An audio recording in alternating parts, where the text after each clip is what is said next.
un árabe con cuántas señoras debe casarse, todo eso, ¿no? Imagino que lo han googleado. ¿Ya? Y eso es aceptado moralmente en esa sociedad. Y lo más probable que si moralmente está aceptado en la sociedad, eso debe tener su propio código de derecho, ¿no? Acá tenemos, ¿no?, nuestro derecho en virtud a la moral, ¿no? Entonces, de alguna forma, esto nos lleva a una reflexión. Si la sociedad moralmente va cambiando a través de las generaciones, esperemos que esos cambios sean para bien, más no para detrimento de la misma sociedad. Pues eso es lo que se espera, ¿no? A ver, dando lectura a este pedacito de esta diapositiva pequeña, la moral trata de las acciones humanas en orden a su bondad o maldad. El derecho es la ordenación, es ese orden, ¿no?, de actividades que el hombre debe tener en sociedad. Mientras que la moral te dice, esto es lo bueno o lo malo, ¿no?, como sociedad civil, el derecho te dice, esto se debe de hacer. Y si haces esto, normal. Y si transgredes esto, esto es tu pena, ¿no? Segunda línea, la moral censura el delito, claro. Ninguna de las personas, ¿no? El delito no está aceptado moralmente en nuestra sociedad. Así el congresista diga, no, que yo dije, no. Hasta ahorita, por lo menos, el delito no está aceptado moralmente en nuestra sociedad, ¿no? Por eso es que sucedió lo del, pues, lo de la congresista, aunque en realidad ha sido, pues, digamos, su insight, ¿no? Lo que ella tenía en el interior, lo que ella todo el tiempo era su sentir.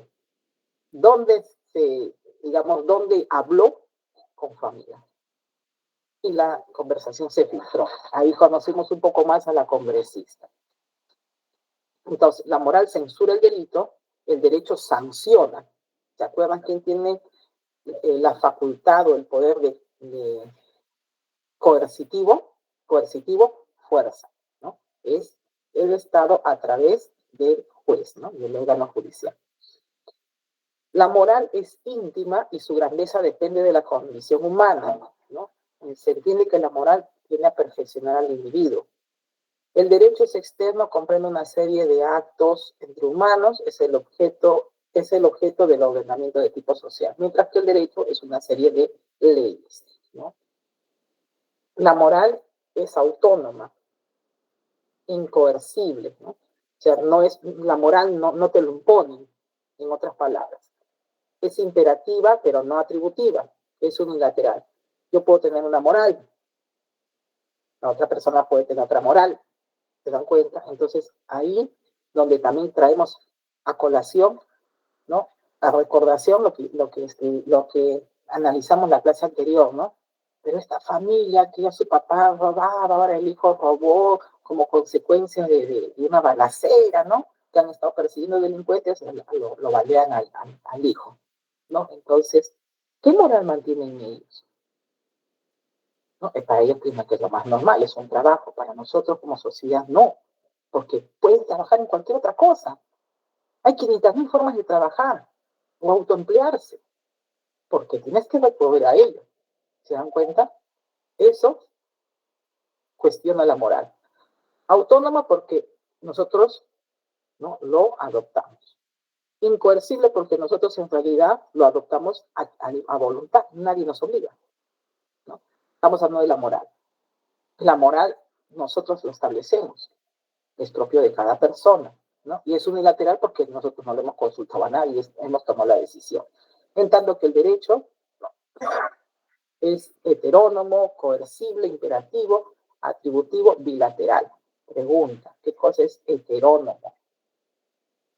A ver, vamos a buscar.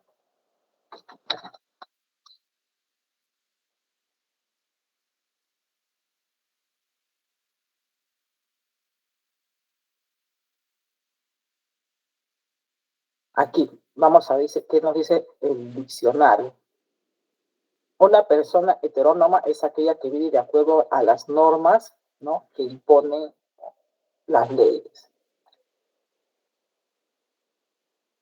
Coercible, de fuerza, imperativo, ¿no? Y bueno, mantienes los propios principios de derecho, ¿no? El hombre y su conducta son el objeto tanto de la moral como del derecho. Se dan cuenta, digamos, la relación muy estrecha que se tiene. El derecho debe tener en cuenta la moral siempre que contribuya al bien común. El derecho debe tener en cuenta la moral siempre que contribuya al bien común. Entonces, saco nuevamente ese ejemplo de estos muchachos, ¿no?, que estaban robando en Caquetá. Para ellos su moral es esa, no es un trabajo. Pero el derecho debe tener en cuenta la moral siempre que contribuya al bien común. Robar, para ellos, digamos que dentro de su moral no es malo, pero eso perjudica a la sociedad. Por lo tanto, el derecho debe sancionar ese acto. Por eso es que la parte final dice, el derecho debe tener en cuenta la moral, ¿no?, siempre y cuando esta moral contribuya al bien común, no al detrimento. El derecho y la moral, criterios de distinción, unilateralidad de la moral o de las reglas éticas, consiste probablemente en frente al sujeto al que obliga no hay otra persona autorizada para exigir el cumplimiento de sus deberes morales. Bilateralidad del derecho, se imponen deberes y derechos. Mientras que la unilateralidad de la moral, yo asumo lo que yo estoy teniendo por convicción como moral. Y en derecho, ¿no?, las normas te imponen deberes, pero así como tienes deberes, también tienes derechos, ¿no? Ahí viene la bilateralidad. El cumplimiento de las normas ideales de la moral es independiente de toda organización exterior. En cuestiones morales no hay legislación externa. Acuérdense que nosotros podemos tener una moral muy elevada, hay algunos que tienen una moral muy baja, pero no hay una legislación para eso, ¿no? Que si tú tienes una moral alta o baja, no, simplemente cogen el bien común. Exterioridad del derecho solo se atiende los actos externos después de los de carácter íntimo, pero únicamente en cuanto poseen trascendencia para la colectividad. O sea, solamente atienden los actos que se están realizando y que están catalogados como delitos o no delitos, ¿ya? Mientras que el pensar, ¿no? Yo voy a pensar, si me ocurre, voy a pensar en sustraer tal cosa, la pensaste, no lo hiciste, eso no te sanciona el derecho. Entonces, sí sanciona, ¿no?, los actos, ¿no?, que se hayan hecho, ¿no?, y según esos actos, ¿no?, se ve si está normado, no está normado, hiciste bien, hiciste mal. Si hiciste mal, pues tiene una sanción. La moral tiene autonomía de por sí misma, una heterotomía del derecho, ¿no? Significa que el legislador y el destinatario son personas distintas. La incoercibilidad de la moral significa que el cumplimiento de las normas morales ha de efectuarse de manera espontánea. Cada uno actúa según su moral. Coercitividad del derecho: cuando el cumplimiento de las normas no son acatados por los sujetos, se exige a determinadas autoridades se haga cumplir, ¿no? Por eso es que utiliza el término coercitivo, se haga cumplir por la fuerza de la ley, ¿no? Vamos a ver un poco la gran división del derecho. Creo que acá podemos hacer una pausita para tomar una asistencia. Ya, jóvenes, yo creo que ya están todos. Voy a dejar de compartir esta pantallita y voy a traer la asistencia. Y lo voy a proyectar, ¿no? Un segundito.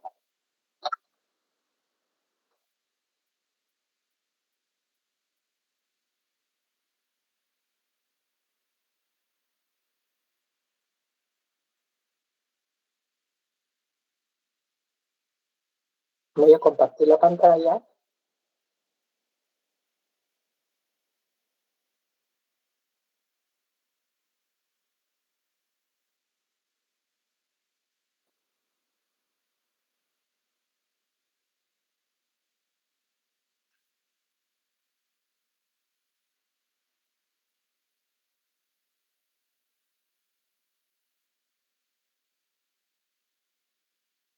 Ya. Ok, jóvenes, vamos a ver una parte de cómo se originan todo este libro de derecho. ¿Por qué existe derecho público, derecho civil, derecho penal, derecho de familia, derecho laboral y cuantos derechos podamos haber escuchado, ¿no? ¿Existía eso siempre? Entonces, por ahí dirá, profesora, mi sentido común, mis antenitas de vinil dicen que no, ¿no? Entonces, ¿cómo se dio el derecho? Entonces, conforme, ¿no? Ya que la moral lo regula, ¿no? O tiene estrecha relación con las normas y las leyes, porque acuérdense que el derecho es un conjunto de normas, ¿verdad? Es un compilado, ¿no? Derecho a esto, derecho a lo otro, derecho a esto, etcétera, etcétera, etcétera, ¿no? Y así podemos ver todos los libros de leyes habidos y por haber que se han ido eh, juntando, ¿no? O adquiriendo en la sociedad, ¿no? Ahora, inicialmente esto fue así, no, definitivamente no, ¿no? Pues sacaban las normas, lo escribían, tocaban, lo escribían, hablamos de los eruditos de la época, ¿no? De esas épocas atrás. Vamos a ver cómo se ha venido esta distribución, cuál ha sido la lógica y cómo estamos actualmente, ¿no? Cómo estamos actualmente tiene una, digamos, tiene una consecuencia, somos consecuencia de lo que pasó atrás. Vamos a ver 3 puntos grandes, ¿no? La gran división del derecho. Hemos visto a grandes rasgos que el derecho regula la vida de sociedad para hacer una sociedad mucho mejor, ¿no? Con mayor justicia social y todo lo que hemos visto. Entonces, en la gran división del derecho vamos a ver a Ulpiano, ¿no? A Justiniano, a Montesquieu, a Rousseau y el derecho social visto desde la mirada de Guillermo Cabañeras, ¿no? Profesora, ¿quiénes son esos señores? Efectivamente son señores los que han estado aquí que en algún momento de la historia han tenido la participación en la elaboración o en el aporte del derecho. ¿Ya? Vamos a verlo a grosso modo. Acuérdense que nosotros somos administradores, no somos juristas ni nada por el estilo. Pero es bueno saber cómo salió, ¿no? A grandes rasgos generales, ¿no? Este señor, lo que vemos de la foto, lo que queda de la foto del dibujo, es Ulpiano. ¿Quién fue Ulpiano? ¿No? Eh, es uno de, bueno, de los eruditos de la época. Este es el año donde vivió y este señor es de Roma. Dice, este señor distinguió o dividió al derecho en 2 grandes ramas, el ius publicum y el ius privatum. Profesor en castellano, ¿no? Derecho público, derecho privado. ¿Para qué hizo eso, profesora? Para darle un ordenamiento, ¿no? Lo hizo en realidad, él enseñaba en esa época, lo hizo por razones didácticas para poder enseñar. ¿Qué es el ius publicum? ¿No? Derecho público que conocemos ahora, ¿no? Profesora, ¿eso afecta a todos los trabajadores del sector público que tengan que ver con eso? Profesor, el derecho privado, todas las empresas, instituciones que ejercen actividad privada, ¿no? Algo así. Exacto. Entonces, este señor, mira, del año 170 al año 227, en esos años que vivió, apoyó a distinguir, separarlos. Con la separación, ¿no? Cada derecho lo que busca es, ¿no? Bueno, no lo buscó en ese momento, fue por un tema de enseñanza, ¿no? Que a la larga se ha ido perfeccionando, ¿no? Eh, el ius publicum es el derecho público que regula las relaciones entre los civiles o civitas que se llamaban en ese tiempo, ¿no? O las personas, principado o imperio y los particulares. Según Ulpiano, para los romanos era público el derecho que se refiere al Estado. Él es romano, entonces al Estado que tenga que ver con el imperio romano. Y será privado cuando pertenece a cada individuo. O sea, lo que ahorita conocemos como, digamos, el sector público y el sector privado, ¿no? Ius privatum regula las relaciones entre los particulares, entre las personas del común que no tengan que ver con el Estado. Yo hago mi empresa, ¿no? Hago mi empresa, ¿no? Trabajo, ¿no? Acciono con los demás ciudadanos y estoy ejerciendo un derecho privado, ¿no? Y los que trabajan en el sector público se regulan a través de las normas del sector público, ¿no? El derecho privado En la hora viene a ser el derecho civil, ¿no? ¿Qué más? Y ya está, eso es lo que hizo, ese fue el aporte de Ulpiano, ¿no? Derecho público, derecho privado, dividió. ¿Por qué lo dividió, profesora? Porque era profesor y quería explicar bien, ¿no? Ah, sí, de ahí salió. Justiniano, tiene este señor, Ulpiano, Justiniano, bueno, unos nombres muy peculiares de la época, ¿no? ¿Qué hizo este señor? ¿Por qué lo estamos nombrando? ¿No? El primero, el Ulpiano, dividió derecho público y derecho privado. Ah, ok, y de eso empezaron a especializarse. Muy bien. ¿Qué hizo este señor Justiniano? ¿No? Ahí vamos a ver qué es lo que hizo, cuál fue su aporte. Dice, su aporte, el Corpus Iuris Civilis, es una obra que vio la luz por primera vez entre el año 527 y 565, cuando Justiniano, en su afán de formalizar el ordenamiento jurídico del imperio, llevó a cabo la mayor recopilación del derecho romano de la época. ¿Qué es el Corpus Iuris Civilis? Es este librito. Lo he buscado y eso es lo que he encontrado, ¿ya? Aquí es más viejito que no sé qué, ¿ya? Entonces, esto es un libro en el cual está la recopilación, ¿no?, de constituciones y jurisprudencias desde el año 117 hasta 565, compuesta por el Codex repetía y todas esas palabritas medias raras, ¿no?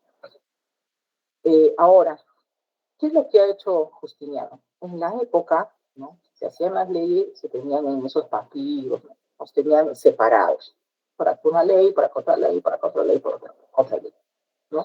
Entonces, Ulpiano que dijo, de todas las leyes que hay, ¿no?, hay que clasificarlo en derecho público y derecho privado. Ah, perfecto, avance. ¿Qué ha hecho Justiniano? ¿No? Justiniano ha sido más avesado. ¿Por qué? Porque se dio cuenta que todas las leyes estaban dispersas. Si bien es cierto, por un tema de clasificación, Ulpiano dijo, derecho público y derecho privado, ahí nomás quedó. Este señor Justiniano dijo, no, hay que compilar todas esas normas, todas esas leyes, y hay que hacer una sola. Entonces, ¿cuál fue el trabajo de Justiniano? Es compilar toditito y hacerlo en este Corpus Iuris Civilis. Se tomó ese trabajón, ¿no? Dice, tan importante o más que sus acciones fue el impulso que dio, ¿no?, esta compilación de las leyes y los codificó, porque estaban separaditos, por aquí, por allá, más cerca, y la ley tal, busca, ¿y dónde está? Entonces él dijo, no, esto tiene que haber un ordenamiento. Encontró uno, empezó a adherirlo, y le puso, ¿no?, código tal, título tal, y empezó a codificarlo. Está el trabajón que se dio este señor. Controlando personalmente que la comisión de expertos que lo recopiló, simplificó y armonizó y unificó, porque me imagino que han encontrado leyes duplicadas, ¿no?, leyes que hablaban de lo mismo o decían lo mismo que en otras palabras, entonces lo codificó, lo recopiló, lo simplificó, lo armonizó en algo lógico, ¿no? El derecho tal, todo lo que viene acá, todo el derecho civil. El derecho tal, esto corresponde al derecho tal, empezó a clasificar. De ahí viene la codificación. Gracias a él tenemos artículo tal, del título tal, de la ley tal. ¿Quién hizo ese trabajón? Este señor. ¿Cuál fue su contribución? Pues ese trabajazo, ¿no? Que trabajó con una comisión de expertos porque solito no estaba, ¿no? Imagínate, señor. Aparte que las leyes no solamente han estado en un solo sitio, ¿no? Oye, agarra del almacén, no. Ha estado esparcido por varias localidades, me imagino, de Roma. El derecho romano es el fundamento del cumplimiento de leyes en la sociedad. Nuestro derecho deriva del derecho romano, Jorge. Así, un desarrollo económico, social y político. Con esa finalidad, teóricos del derecho elaboraron un código escrito para dar a conocer a cada uno, ¿no?, sobre sus derechos y sus deberes. El objetivo es buscar la igualdad, la justicia y el papel de la sociedad, ¿no?, y evitar los conflictos. Bueno, eso es lo que persigue el derecho al final, ¿no? Entonces, ¿qué hizo? Como les digo, compiló. Conocido también como Código de Justiniano. Él buscó la universalidad del derecho romano. Acuérdense lo que les dije. Nuestras leyes, nuestros códigos vienen del código o de las leyes romanas. Su perdurabilidad en la historia y su utilización por gran parte del mundo, no solamente de nosotros, varios países no derivan, que creo casi todos.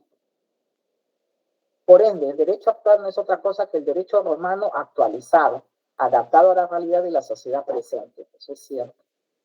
A todos nuestros códigos, artículos, títulos y todo eso, ese ordenamiento, esa lógica que mandó, la simplificación y todo, se lo debemos a este señor Justiniano, ¿no? Que es el que compiló, simplificó, armonizó y unificó todas las leyes, ¿no? Le puso título 1, tal, título 2, tal, artículo 2, tal, lo que conocemos.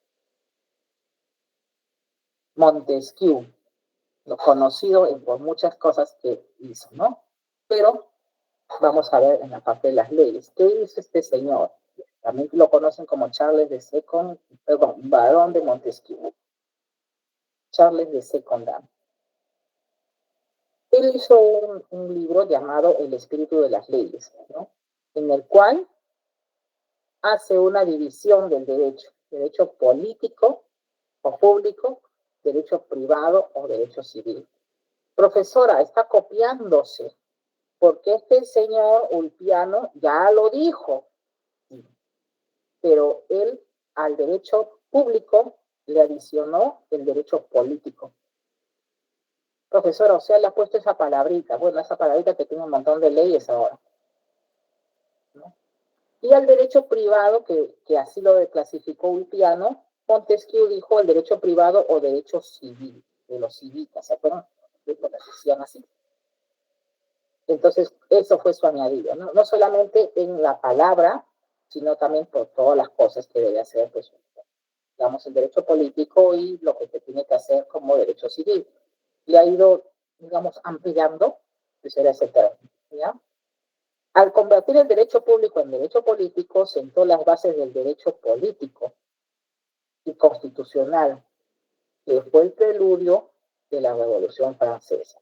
O sea, yo no solamente tengo, como derecho público, no solamente significa trabajar o gestionar la actividad pública, sino que yo también tengo derecho a ser escuchado, a ejercer cargos públicos, ¿no? Y pertenecer, pues, no sé, a alguna institución para poder servir. Eso fue la contribución, perdón, de Montesquieu, el derecho político. Y para el derecho privado, adherirle el derecho civil, ¿no? Esta obra, ¿no? Las ideas que colocó en su obra, en su libro, ¿no? Fue la base de la Revolución Francesa. Profesora, porque todos tenemos derecho, ¿no? A ejercer, tener el poder para mejorar nuestro país. Sí. Este señor, Rousseau, ¿qué hizo? ¿Por qué está acá en nuestra diapositiva? Publicó una obra. Es Montesquieu, Rousseau. Publicó su obra El contrato social. Ya algunos ya lo conocemos. Algunos nos acordamos más, algunos nos acordamos menos.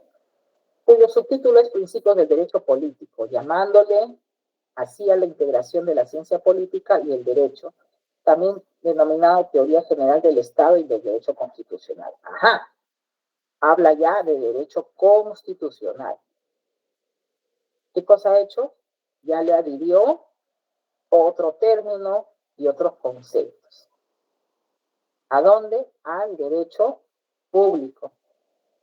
También derecho político, gracias a Montesquieu, y gracias a Rousseau, derecho constitucional. ¿Sí? La obra de Rousseau fundamenta el derecho político, derecho público en la soberanía del pueblo, y fue la base de la Declaración de la Independencia Norteamericana y la Revolución Francesa. En realidad, la obra de Rousseau despertó a una sociedad, ¿no? Para poder, digamos, hacer la revolución. ¿Qué fundamenta Rousseau? ¿No? Para el tema de derecho público, ejercer un cargo, tomar un mandato que tenga que ver con la nación, por ejemplo, los políticos, ¿no? Que eso, como les dije, esto viene mía desde siglos y siglos y siglos de, como diría yo, ¿no? Del año de la pera. Ha ido prevaleciendo, ha ido migrando, ha ido perfeccionándose a través del tiempo. Toda nuestra legislación viene del derecho romano. Ahora, en pocas palabras, ¿qué hizo Rousseau? ¿No? Dijo, el poder viene del pueblo. Ah, ok, está bonita esa frase. ¿Cómo se efectiviza, ¿no?, lo que está sucediendo ahora? Mira, ¿y quién fue el primero en hablar de eso? El Señor. Por eso es que dice que de esta idea empezaron la Revolución Norteamericana y la Revolución Francesa, que ustedes saben que ya estaban, ¿no?, regidos por la dominación de otros gobiernos, de otras culturas, ¿no? Ahora, ¿cómo es esto? ¿No? Yo en mi país tengo derecho, pues, a poder ejercer un cargo político que rija los destinos de mi país, ¿verdad? Eso ya lo dijo el anterior Montesquieu. Ahora, ¿cómo complementa Rousseau? Dijo, está bien, todos tenemos derecho a ser autoridades, ¿no?, a ejercer el poder en nuestro país, ¿no?, siempre y cuando el pueblo te apoye y te dé, ¿no?, esa facultad. Si se dan cuenta, jóvenes, todo lo que nos dijo Rousseau está haciendo a la fecha. ¿De qué año estamos hablando? 1700 y pico. Ahora, si nosotros queremos ser presidentes, vamos a hacer un ejemplito así chiquitito, ¿no? Queremos ser presidentes, ¿no? Y vamos a partir de cero, vamos al Jurado Nacional de Elecciones y le pedimos, señor, quiero ser presidente, ¿cuáles son los requisitos? ¿No? Ahí te dicen, señor, tiene que llenar sus datos, tiene que hacer su declaración jurada, tiene que firmar los planillones de quienes ¿no?, lo apoyan, ¿no? Y por eso es que a veces en la calle, cuando sale un nuevo partido político, sobre todo en el centro de Lima, ¿no? Señor, firme por fulano, señor, y están con así, yo le digo sus sábanas, ¿no? Sus hojas grandes, ahí firmando. Algunos te regalan una galletita, algunos no te regalan nada, ¿no? Entonces, ¿qué están haciendo? Firmando los planillones. ¿Para qué? Para crear su partido, inscribirlo en el Jurado Nacional de Elecciones. ¿Con qué finalidad? ¿No? De poder ser candidato. Yo quiero ser candidato para presidente. Si lo fue en un momento, si lo fue en algún momento el presidente X, ¿no?, obviamente lo que está en nuestra cabeza es el presidente que detestamos, ¿por qué no yo? Yo soy mucho más preparado, ¿no? Además, yo he leído ahí en el Jurado Nacional de Elecciones que los requisitos que seas peruano de nacimiento, no te dice que seas profesional, profesora. Entonces, como no hay el requisito de la preparación, alguien sin preparación va a dirigir los destinos de nuestro país. Así es, jóvenes. Así es. Profesora, ¿por qué no cambian esa parte? No me parece que una persona tenga un criterio, tenga una preparación. Sus decisiones nos afectan a todos los peruanos, profesora. Y pues eso se debería de hacer. Pero ¿qué sucede? La sociedad civil está durmiendo. O quizá no conozca. No se involucra mucho. Pero profesor, eso está mal, porque cualquier cosa que nosotros podamos progresar, viene un gobierno que nos manda así como Maduro, con todo lo que ya hemos progresado y todos nos vamos abajo. Exacto. Pero la gente no piensa eso. Y yo trabajo y punto. A mí no me importa, a mí no me gusta la política, a mí no me gusta tal vez. Esa es su salida. Pero cuando se da el desastre, malos. O sea, desde su palco te dicen buenos o te dicen malos. Y no acciona. ¿Ven, jóvenes? Como todo lo que hemos hablado está enlazado y tiene una consecuencia, ¿no? ¿De cómo se da? Continúo. Me inscribo y luego me aceptan, ya tengo los requisitos, ya tengo mis planillones y salgo, ¿no? Voten por mí, voy a empezar a prometer a diestra y siniestra. Pongo mis carteles a todos los lugares sabidos y por haber. Lo que hace el político. Cuando llega la elección, ¿no?, tengo que esperar, ¿no?, después de haber votado y todo, cuáles han sido los resultados. Se me ocurre que yo gané, ¿no?, porque queda uno en primer lugar, segundo lugar, y ustedes conocen el resto de la historia, ¿no? Fulano obtuvo tantos votos, significa tanto por ciento. Sultano obtuvo tantos votos, significa tanto por ciento, que está en el conteo. Y al final declaran ganador, si es que no hay una segunda vuelta, Normalmente sí la hay, ¿no? Por los dos candidatos que tuvieron más puntaje van a una segunda vuelta y de ahí se define el presidente, ¿no? Entonces, si hay un ganador, ¿no? Ha sido por la votación del pueblo. Regreso donde Rousseau. ¿Qué dice Rousseau? El derecho político público se basa en la soberanía del pueblo.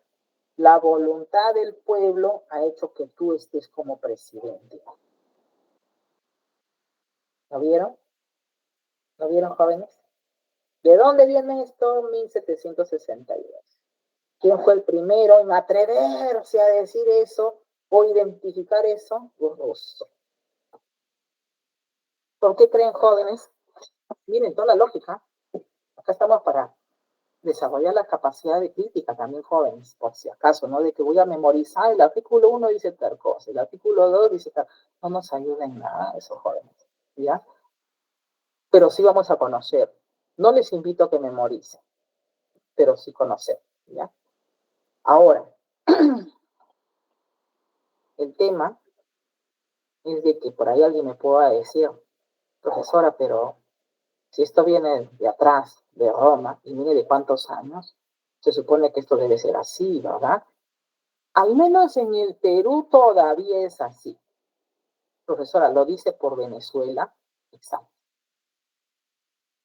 ¿Qué sucede en Venezuela? ¿Quién ganó? ¿Quién maquilló las cifras? Por ahí alguien dirá, profesora, pero según las instituciones y no sé cuánto. Ahora, yo te pregunto, la soberanía del pueblo, ¿habrá sido la voluntad de los venezolanos que Maduro se siga quedando? Así, pregunta lógica. ¿Será que a los venezolanos les gusta abandonar a su familia para ir a países inhóspitos donde muchas veces no tienen oportunidades y buscan la mejor manera de subsistir, por lo menos llevarse un pan a la boca y seguir viviendo?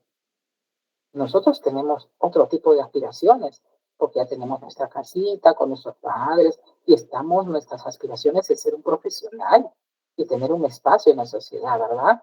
Pero estos señores migrantes que mi familia tienen, con tal que les caiga un plato de comida, ¿qué van a hacer? ¿Verdad? Estoy hablando de los que están en extremo, que creo que es la mayoría. Y de ahí hemos hablado también la semana pasada, todo lo que sucede cuando hay una migración, un éxodo, ¿no? La casa ya no da para más, no hay trabajo, no hay salud, se quitan entre ellos, etcétera, etcétera, ¿no? Entonces ahí viene un poco también la, el desorden, el descontento, las demandas de más cosas, ¿no? Que a veces el país no la tiene, porque todos tenemos una capacidad. ¿Se dan cuenta, jóvenes? ¿Por qué cuando salió nuevamente Maduro, todas las calles, gente que ha ido a votar por mar, cielo, cerraron las fronteras para que no vengan los venezolanos que han salido, porque saben que las personas que han abandonado su familia están en contra del régimen?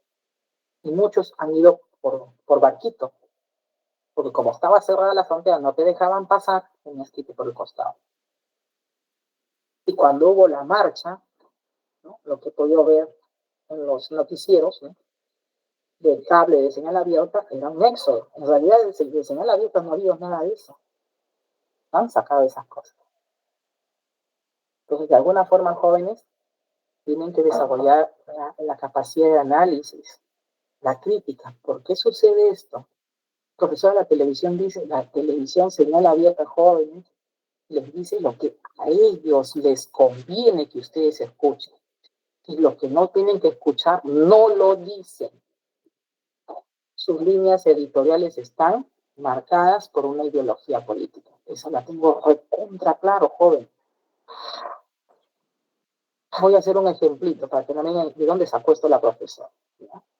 Mire, y la idea no es tratar de que el artículo tal dijo, no, o sea, también desarrollar la capacidad de crítica, análisis, qué sucede. Entonces, como universitarios no nos dejemos pues sorprender por el cuento, no sé qué. ¿Ya?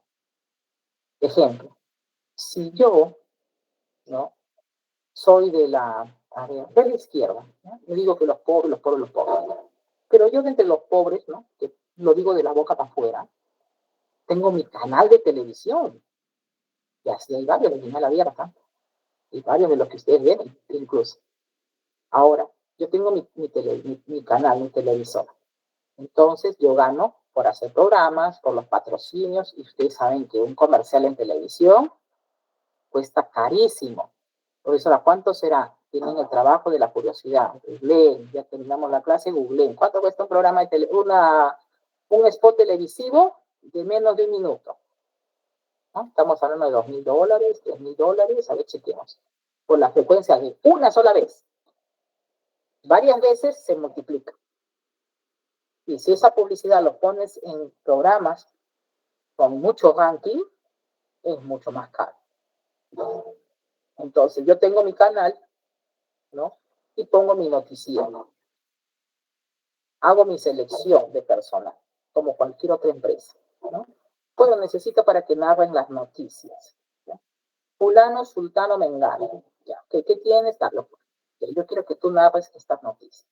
Algunos dirán, pero eso no es así. Acá no es que sea así o no es así, este es mi canal. Yo soy la que dirijo. Si no estás de acuerdo, hay tantas personas que quieren trabajar. ¿Qué es lo que pasa? La gente no necesita trabajar. Se queda. Entonces, la noticia van a hacer esto. Pero mira, ha pasado tal cosa. No. Menciónalo así chiquito, pero no le hagas caso. Sí, diga otra cosa.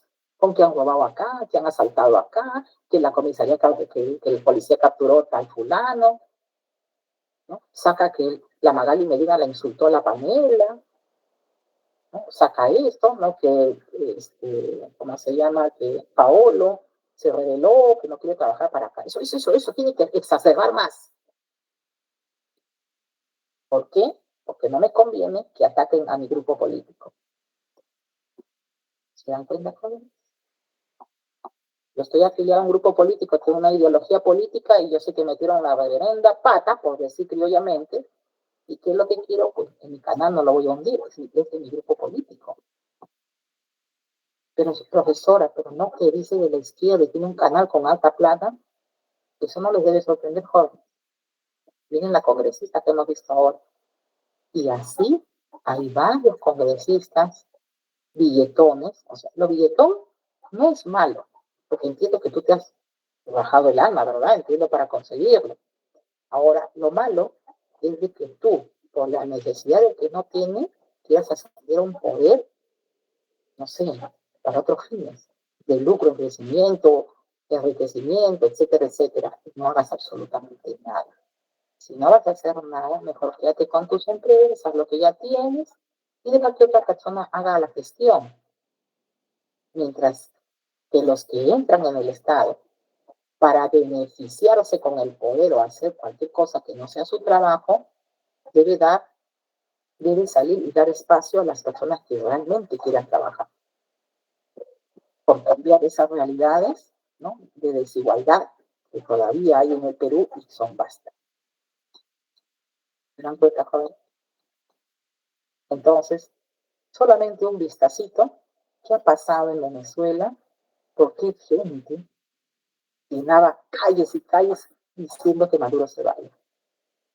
Por ahí ustedes me dirán, profesora, pero salió el Jurado Nacional de Elecciones, no, bueno, el Jurado Nacional de Elecciones acá en el Perú, pero su Jurado Nacional de Elecciones de Venezuela, como se llame, salió a proclamarlo. Se supone que ellos han contado ellos han contado los votos, ¿no? Y ya inmediatamente lo han proclamado presidente. Ok. Yo le digo solamente una cosa. Cada institución, el Poder Judicial que administra justicia, el Poder Electoral, que son los que declaran a los nuevos gobernantes, deben tener la característica de ser autónomos. En otras palabras, no debe tener injerencia del gobernante, del presidente, como se llame, de turno. Deben ser completamente autónomos. Entonces, regresamos nuevamente al país llanero. Esas instituciones son autónomas. No.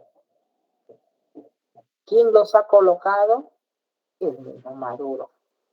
¿Para qué? Como su jefe, tú me haces esto. Ahí es cuando las instituciones que están a cargo de alguna persona, ¿no? Si pierden la autonomía, entonces no estamos hablando de lo que nos habla Russo. Porque aquí era demasiado descontento. La gente estaba, no sé si han podido conversar con algunos, ¿no? Venezolanos, no, ojalá que por aquí, que por allá, yo quiero regresar a mi país, que he dejado a mi mamá, que he dejado mi casa. Es más, allá, eso lo sé de varios venezolanos que he podido, bueno, no, algunos en realidad, pues no, por el tema del trabajo no estoy comúnmente con ellos, ¿no? Los que no he podido hablar, me comentó, ¿no? Y pues, específicamente con una de ellas que trabajamos en el rubro inmobiliario, ¿no? Y me dice, ay, Carmen, me dijo, yo estoy vendiendo mi casa, me dice. Mi casa tiene vista a la playa, es grande, ¿no? Tiene como 1000 metros, ¿no? Y yo decía, pero si todo eso tiene, es un balneario muy bonito, ¿no? Y tiene varias cosas, ¿no? Y yo dije, pero eso tiene, y yo le dije, ah, qué bonito, ¿y dónde? Ah, le digo, ¿dónde? Yo pensé, en La Molina, algún lugar, ¿no? Dije, y me dice, en Venezuela, me dijo, y ya lo estoy rematando. ¿Pero por qué? Si tiene todo eso, sí, me dijo, tú no sabes todo lo que me costó construir eso y todo, ¿no? Yo ahí era de tal profesión. Bueno, aquí el Perú me ha dado la oportunidad de poder ser agente inmobiliario, y yo le estoy agradecida, pero mi patria es mi patria. En otra cosa, yo trabajaré acá de la oportunidad que me ha dado el país, pero mi patria es mi patria. Yo creo que ese es un sentido normal. Ahora que me dice, y ¿por qué, por qué lo estás rematando? Le dije, una casa de esas características, tú sabes que tiene un costo. Lo que sucede, me dijo, es que si yo ya me fui de Venezuela, yo trabajo acá, yo mando dinero a mi familia de allá, pero mi familia de allá vive en otro sitio, y esa era mi casa lo tengo cerrado. Y ya pues que siga cerrado, le dije, ¿no? En algún momento se arreglarán las cosas y regresarás y vas a disfrutar de tu casa, ¿no? O no aspiras a eso. Y me dice, eso es mi sueño, pero mi sueño que no se va a hacer realidad. Ay, no seas pesimista, ¿por qué? Le digo, ¿por qué piensas eso? Porque el gobierno está identificando quiénes son las personas que se han ido, han dejado su casa y los están expropiando. Le digo, o sea, el Estado te va a quitar, sí, están haciendo, ¿no? Como un tema de censo, así como un tema de catastro, mirando, ¿no? Quién está viviendo acá, quién no está viviendo acá. Y si es que no vives ahí, no estás ahí, simplemente el Estado te lo expropia. ¿Y para qué? ¿Lo vende? No. Mete ahí algunos venezolanos, ¿no? Unos compatriotas, pueden vender 10 familias, pueden meter ahí. Pero si es tu casa, no les importa, te expropian y se acabó. Y me dijo, y ahí no queda, me dice. Esa casita es mi casita de playa, pero yo tengo mi otra casa más cerca de la ciudad. Bueno, la playa tampoco está tan lejos porque en realidad Venezuela pues está rodeada de playas. Y me dice, yo más cerca de la casa de Venezuela tengo en la central, tengo mi casita donde yo vivo, pero ahí yo dejo a mi mamá, a mi papá, pero la de playa casi no van. Entonces yo tengo miedo que me la expropien. Pero hay personas que tienen 2, 3 casas, ¿no? Simplemente te rastrean en su SUNAT de ellos, ¿no? A ver, ¿cuántas casas tienes tú? Tienes 3 casas. Ah, ok. Te vas a quedar con una, te quedas con esta, y las 2 pasan a propiedad del Estado. Te quitan, te la expropian así porque sí.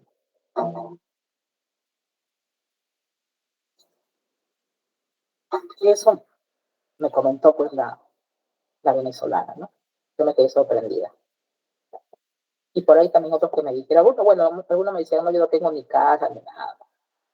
Pero los que tienen más de 2, se lo expropian. Así es. Brian. Sí, por eso quería comentar que, de hecho, en las últimas elecciones que hubo en Venezuela, aquí en Perú, muchos venezolanos no pudieron votar porque les exigían el pasaporte vigente, ¿no? Y muchos de ellos manifestaban de que para obtenerlo tenían que pagar aproximadamente $320, ¿no? Entonces era un costo bastante elevado. Y esa era también una forma por el cual no podían votar, ¿no? Y eran muchísimos, miles creo yo, aquí en Así es. Perú, ¿no? Sí, también fue otra restricción. Gracias, Brian, es cierto. O sea, ¿qué es lo que quería hacer el gobierno, bueno, Maduro? Ah, tú estás afuera, si tú te fuiste, se que me odias a mí. Y si tú te fuiste, tú te has llevado una vida paupérrima, lo más probable. Han sido muy pocos los que se han posicionado. Entonces, si tú regresas a votar, me vas a hacer leña. Por lo tanto, te voy a poner restricciones. ¿Qué es lo más caro? El pasaporte. Es más, creo que el pasaporte era menos, no han subido a $300. ¿Para qué? Para que no puedas pagar. Porque alguien va a decir, pero el pasaporte es muy caro, ¿cómo voy a pagar esa cantidad? Pero con esa cantidad yo puedo pagar mi mensualidad acá, mi comida. ¿Qué hago yendo allá y votar un solo votito que no va a sumar? Y no, y simplemente no va. ¿Se dan cuenta, jóvenes? ¿Se dan cuenta cómo? Gracias, Brian. Entonces, ¿a quién le agradecemos? A este señor. La soberanía viene del pueblo. El pueblo te pone, el pueblo te saca. El pueblo, ¿a quién votó? A un presidente votó. Ay, eso me pasa por tener 100 años, ¿no? Empezaron a... en una revolución hubo dos fallecidos, dos estudiantes, Brian y Inti Brian, un presidente, estuvo de tránsito y renunció. Entonces, ¿qué hubo? ¿Cómo, perdón, hijo? Acá en el Perú. Merino, así es, Brian, gracias. Él estuvo de tránsito, no estaban de acuerdo, salieron, hicieron... Esto de las manifestaciones también tiene un trasfondo que en otro momento les voy a contar. ¿Ya? Entonces, fallecieron dos personas, ¿no? ¿Y cómo se llama? Y prácticamente la sociedad, por esta sanción moral, que se vaya, que se vaya, que se vaya, la sanción moral, más no la legal tiene que pasar su proceso de investigación y todo ese tema, pero la sociedad con la sanción moral de que se vaya, que por aquí, que por allá, Merino termina renunciando. ¿Ven? Todo lo que hemos hablado, cómo ya le damos sentido a lo que estaba pasando en la sociedad. El derecho social, entre el año 1848 y 1850, con el auge del pensamiento socialista en Europa, se habló del derecho social. ¿Qué implica el derecho social? ¿No? Estos derechos van, ¿no?, adhiriéndose a los derechos que ya hay, ¿no? Entonces, estos se van, ¿no?, sumando, ¿no?, al compendio de derechos que tenemos. ¿Y quiénes sacan las nuevas leyes? Los congresos de cada país. Profesora, pues nuestros congresistas no pasan nada, no pasarán nada con las leyes. Se quedarán ahí, no hay progreso, no hay avance. Profesora, ¿quién nos ha puesto a ellos? A ver, vamos a preguntarle a Russo. ¿Quién ha puesto a esos congresistas? El voto del pueblo. Profesora, yo soy del pueblo, pero no estoy de acuerdo con eso. Tú no estás de acuerdo porque tú eres una persona, que te digo, con instrucción superior. Tú analizas. En este curso vas a analizar, ahorita te estás engranando todo lo que está pasando. Todos esos, digamos, episodios que de alguna forma escuchamos y los desestimamos porque no le encontrábamos una hilación o porque se dio o no se dio y eran completamente episodios aislados, ahora con lo que están aprendiendo se dan cuenta que por qué se ha dado. ¿Ven? Esa es la idea. O sea, no se me desesperen. Profesora, ¿qué cosa tengo que memorizar? Jóvenes, con eso de ChatGPT, con el celular, el Google y todo eso, no necesitas memorizar. Necesitas aprender. Análisis, crítica. Los sanmarquinos nos hemos identificado por ser muy críticos. Y la crítica, el análisis, te conlleva a solucionar problemas. Un memorista no te ayuda. Memorizarás todo, pero no tienes esa habilidad de resolver problemas. Y tú tienes que salir formando como para analizar el problema que está sucediendo en la organización que te va a contratar. ¿Cómo abordas para solucionarlo? Más aún está el reto de evitar esos problemas. Entonces, si no se puede evitar y si se dieron, solucionar de la forma más eficiente posible. ¿Cómo lo hacen? ¿Memorizando artículos? No, ¿verdad? Aprendiendo. Profesora, pero aprendo de los artículos que están escritos. Claro, pero ya aprendiste, ya conoces. Ahora, ¿qué número sería el artículo tal? Google, a ver, artículo de indícame el artículo de tal cosa. Y ¡pum! Te lo pone a precisión. Jóvenes, ustedes creen que cuando yo hago un escrito, en mi cabeza están nadando todos los artículos. No, jóvenes. A veces me olvido. Pero sí, yo me acuerdo que hay un artículo, lo coloco, pum, salió. Bien, para acá artículo, pum, lo coloco. Según el artículo tal, el señor ha hecho tal cosa, se exige, ¿no? El cumplimiento, eso es tal cosa. ¿Ven? ¿Ven, jóvenes? ¿Qué les estaba diciendo? La soberanía. Pero profesora, yo a ellos no los he colocado. Sí, bueno, yo tampoco. Y quizá muchos de nosotros no. ¿Y cómo han llegado ahí? Entonces, son sus mentirosos, la soberanía del pueblo. Jóvenes, acuérdense lo que dijimos la vez pasada. Triángulo, ¿dónde está un triángulo aquí? Voy a hacer una diapositiva. Triangulito, ven para acá. Así la van a entender mejor.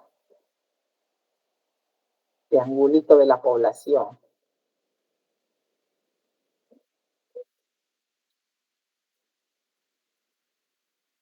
Uno, otra línea.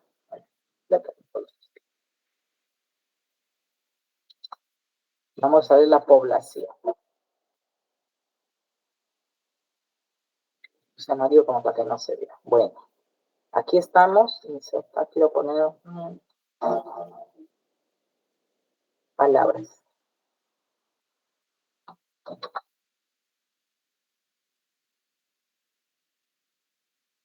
Si vamos a hablar de la pirámide de educación en el país, aquí son los que están las personas con instrucción superior.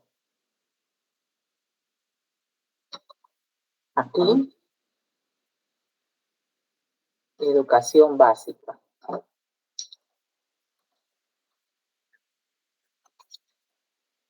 Y aunque ustedes no lo crean, en el interior no hay instrucción.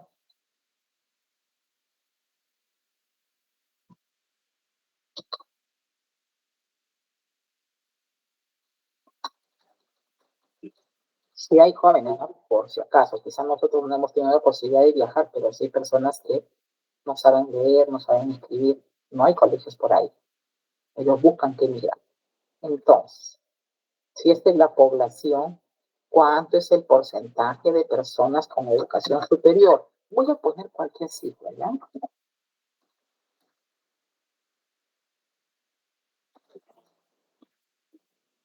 A ver, 60, 70, 70, por ejemplo, ¿no?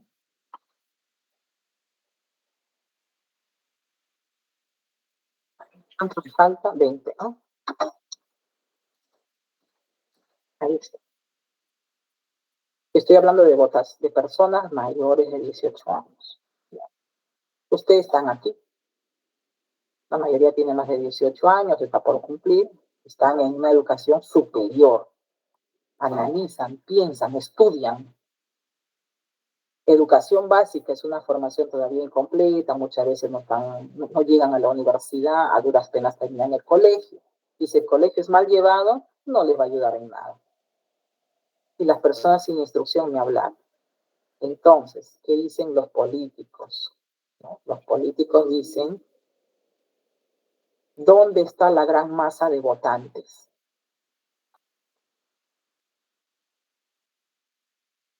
Aquí está la gran masa de votantes. 90%. Ellos analizan así, por si acaso.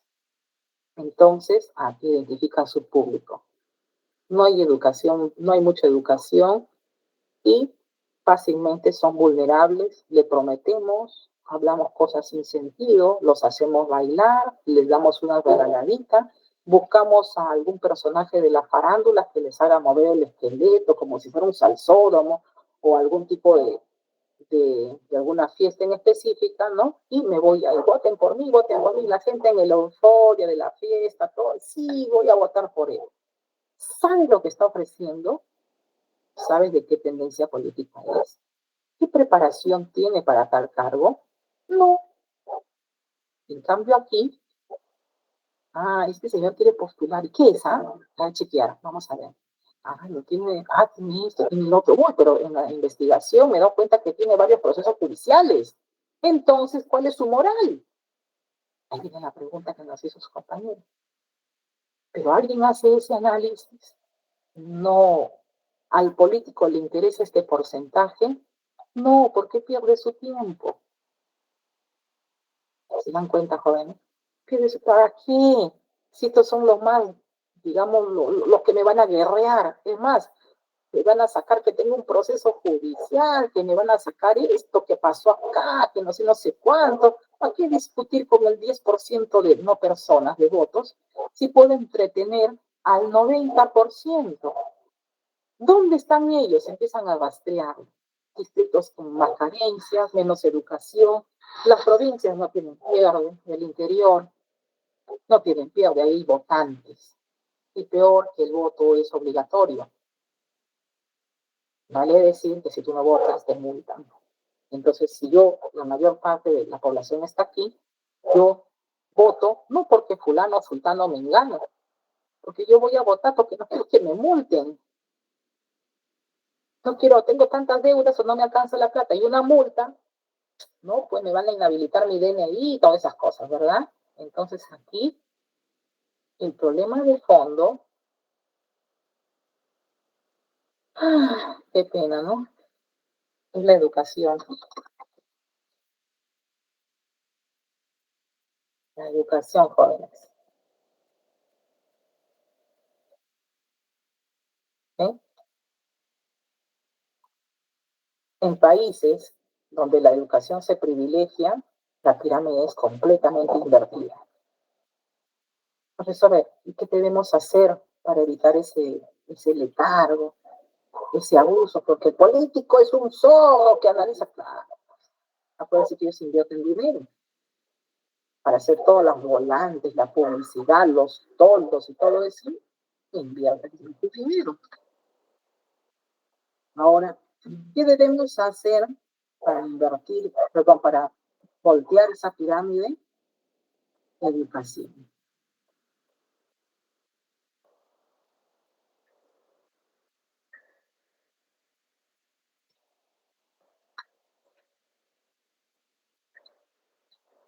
Es la única forma que podamos invertir ese pirámide.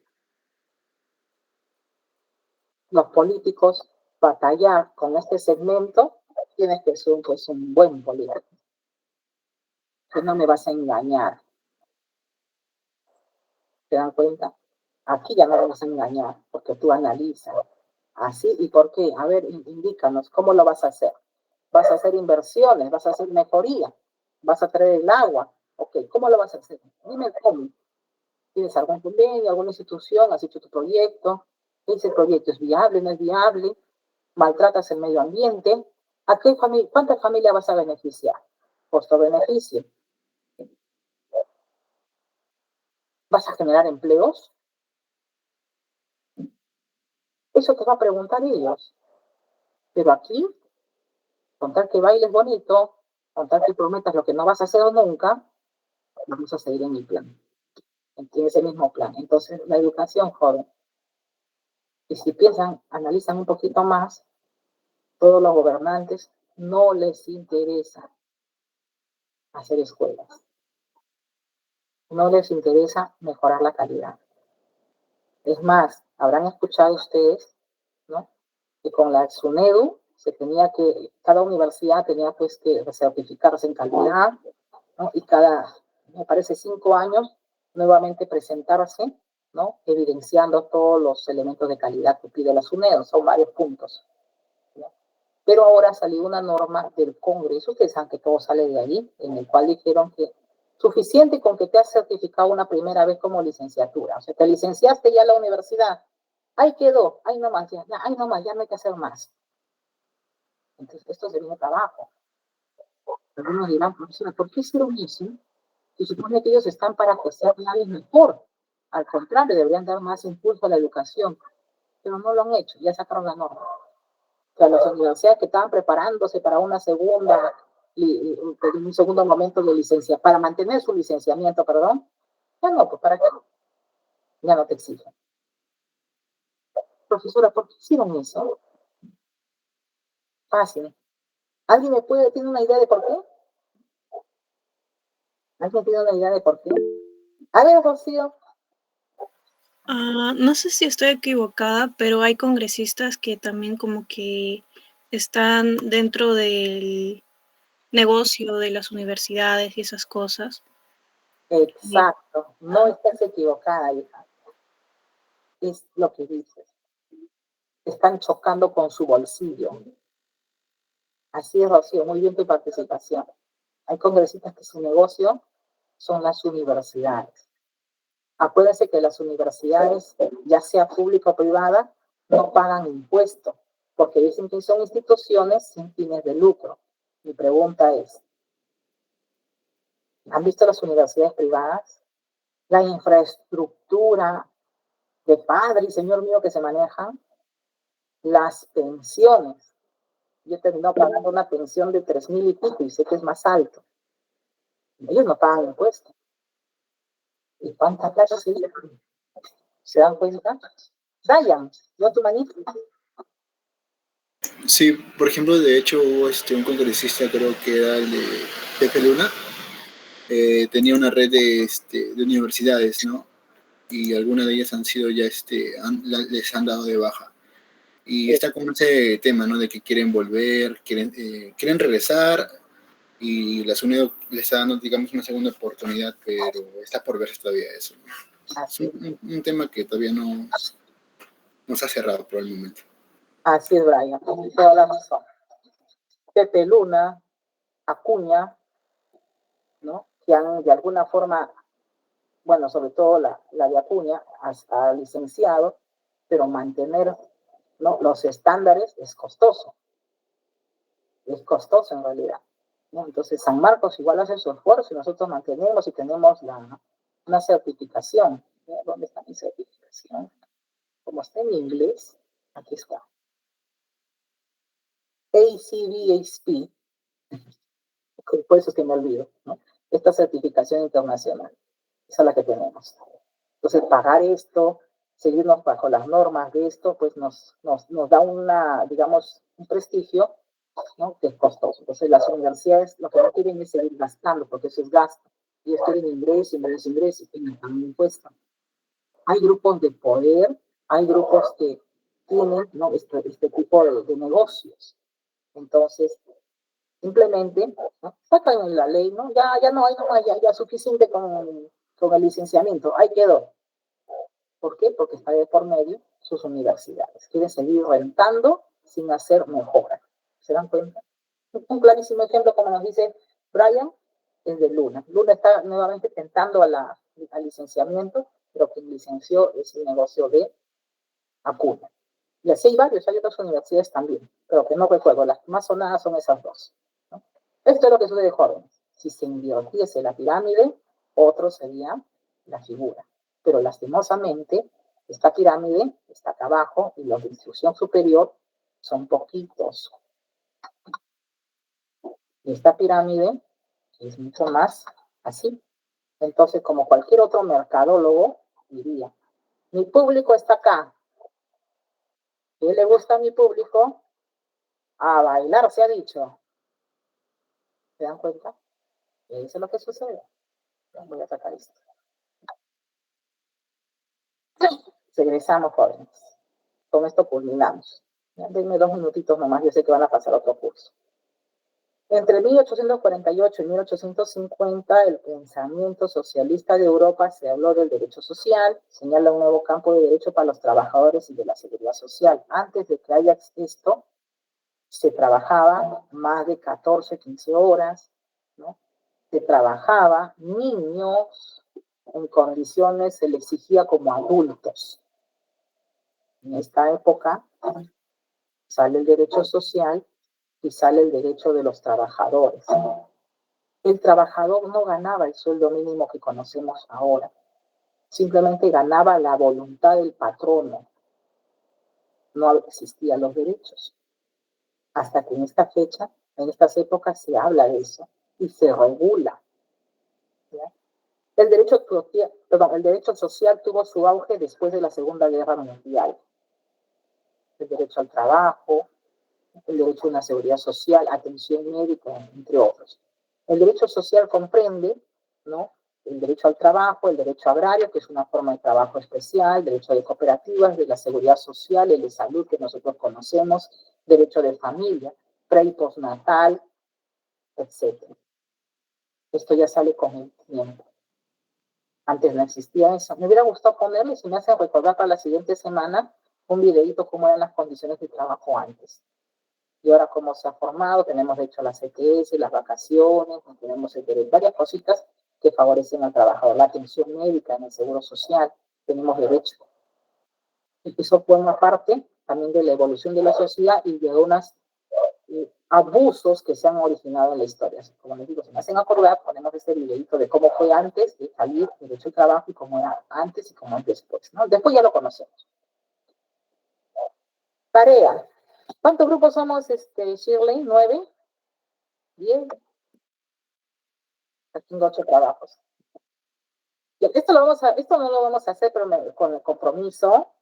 Esto no lo vamos a hacer con el compromiso que la siguiente ya voy a empezar a anotar la asistencia. Claro que también voy a considerar la asistencia de María, Rocío, Tarelis, Shirley, Ryan y Rocío.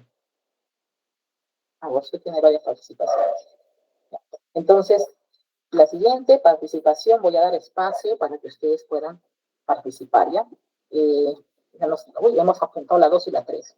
Vamos a tratar de hacer la 2 y la 3 en una sola clase, ¿no? Pero creo que ha sido necesario hacer este análisis, esta crítica de lo que está pasando en nuestro país, ¿no? Y que todo está vinculado con el derecho, que se han dado cuenta, ¿no? Hay episodios que han sucedido en estos tiempos y que tienen una explicación, ¿no? De cómo se ha originado el derecho y cómo hacen el mal uso, etcétera, etcétera, ¿no? Nos despedimos con las palabras de William Shakespeare. Sufrimos demasiado por lo poco que nos falta y gozamos poco de lo mucho que tenemos, ¿no? De las palabras de William Shakespeare.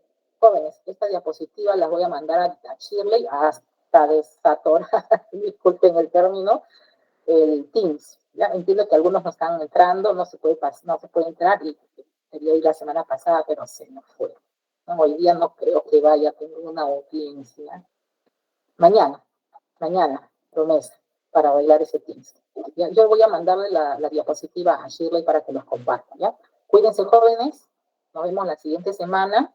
No hay tarea, ¿no? No estamos dejando tarea, pero con el compromiso de la siguiente, por favor, me participan, ¿ya? Eso no significa que no va a haber tareas, sí van a haber tareas, pero el día de hoy no estamos dejando, ¿ya? Jóvenes, cuídense, nos vemos, que tengan un bonito fin de semana, una bonita tarde y una excelente clase la siguiente. Cuídense todos. Hasta luego, profesora, gracias. Hasta luego, profesora. Gracias por la clase. Bueno.